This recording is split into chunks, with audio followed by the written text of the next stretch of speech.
What's up, everyone? This is Prasanna Balakrishnan back again, this time for the review of Chelsea versus Arsenal, and it was an absolutely dull, boring, infuriating, put whatever adjectives you want to put there because that's what exactly the game was. And we lost to Arsenal at home. I don't know how this happens. We convincingly beat Real Madrid. We put in a good performance against Man City and won. And then we go and lose to Arsenal of all teams. Arsenal have done the double over us. This is exactly what happened in the reverse fixture in December in our Christmas time. We were going on a decent run. They were 15th, and then they beat us again today. They beat us again, and it's not that they had to do anything great to beat us. They did absolutely nothing, to be honest. I mean, we had every stat in the world point towards our favor: shots on target, possession, passes, every single thing. But the stat that mattered was the scoreline, and it ended Chelsea nil, Arsenal 1. Before I go into this review in any detail, I would like all of you to like this video, subscribe to my channel for more Chelsea content. Regular Chelsea content will be coming out for every single match review, and share to your friends as much as possible, those who watch and love the game of football. So let me go into the starting lineup. This is how we actually started today. Went in with a 3-4-2-1 with Aspilicueta, Thiago Silva, and Zuma playing instead of Rudiger. Rudiger had a complete rest today.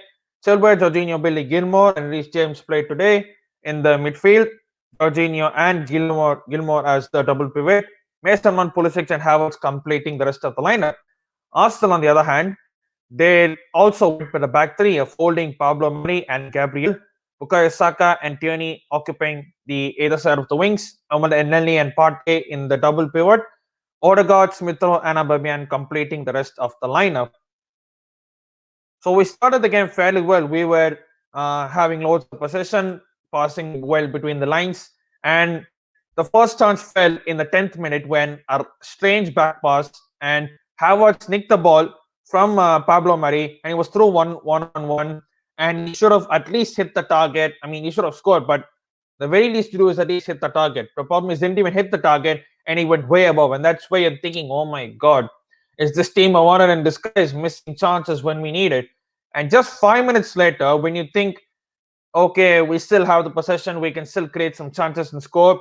5 minutes later, Jorginho does the inexplicably mistake of trying to back pass, and to be honest, I can fault all three of them: Zuma, Jorginho, and Kepa. More of the blame on Zuma, part of the blame on more the blame on Jorginho, part of the blame on Zuma and Kepa.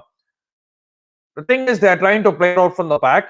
Zuma plays out to Jorginho, who has men behind him, so he has no other option but to pass it backwards. And Kepa, I don't know what he's doing. Like, instead of staying in the middle of the goal, I'm not sure why he's there. Instead, the ball almost trickles into the own goal, and Kepa somehow saves it.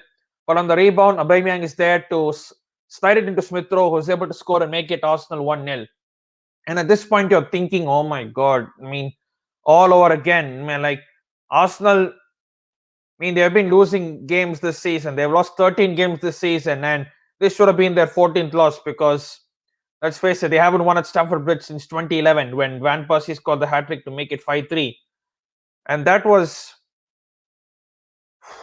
And even after that, we still had chances. The chance where Mason Mount had, Chilwell had a decent game down the left wing, and we were creating chances, and the ball was just not going in. Arsenal, after that, they just parked the bus. They completely parked the bus. They just put 10 men behind the ball, and even the counter-attack, they did absolutely nothing. I mean, yeah, they did try the odd counter here and there, but overall, they did nothing, and they just restricted us to passing sideways and trying to cross the ball, and we can't even cross the ball because we don't have a striker there. We don't have Giroud or maybe even Werner to get up and head the ball.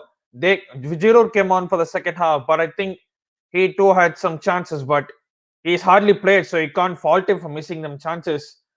And like second half, we hit the post after post. I mean, it was double crossbar in the space of like 5 seconds, and Arsenal didn't have. They had one half chance where Bellerin hit straight at Kepa, but apart from that, it was so poor. I mean, there was a stat like we convert one in every 10 chances. That's not good enough for a team that's trying to be up there at the top for Chelsea. Really, really disappointing today, and I just hope. And even the changes, I'm gonna make the change. The changes what he made. I mean, was it necessary to really rest Kante, Giroud, sorry, Werner and Rudiger, all three of them? I mean, the team still was good enough, but the balance of the team was kind of missing when we take Kante and Rudiger out to the side. Hudson-Odoi came off in at halftime for Billy Gilmore, who I thought had a decent game, had spells, but um, overall was very poor. And I think Giroud also, I mean, he's playing after a long time. He's hardly playing games, so you can't even fault him for missing them chances. But still, you expect to take them. Ziyech came on, made some half decent crosses, but overall wasn't good enough. And these are the stats I can probably um, show you a statistical point of view. Let me get this up. Should have got this up, and you look at that, like 19 shots to their five shots on target, 68% possession, some 76 passes. Every single stat we have is in our favor, but unfortunately, the one that matters is this stat. Chelsea nil, Arsenal won full time. Arsenal have done the double over us for the first time since.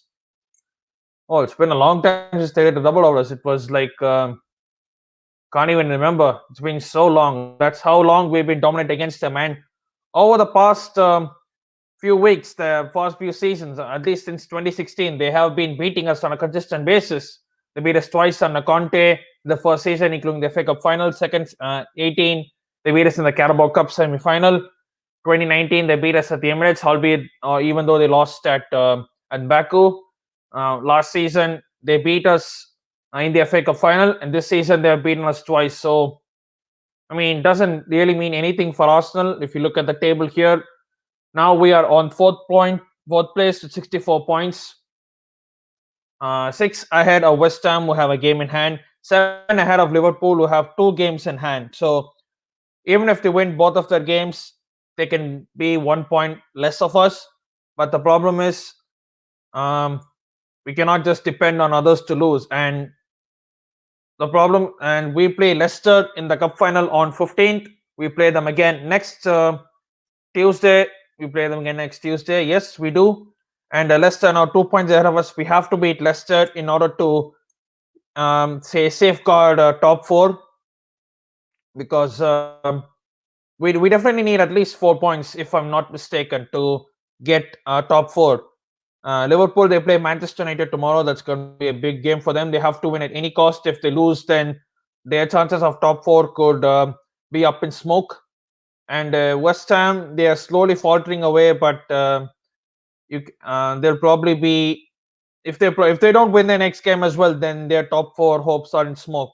So not losing my head over this. Yes, it's a bad loss, but if it means that we win the FA Cup final on Sunday and the Champions League final on 29th of May, I would happily take this loss. But we lost and it's disappointing. Hopefully we move on. Sunday, FA Cup final against Leicester will be a tough game, but hopefully I think Tuchel can get his tactics right. The likes of Kante and Rudiger, Werner and all start. Once again, like this video, subscribe to my channel for regular Chelsea content. Yeah, man, disappointing result, but we move on. Up the Chelsea.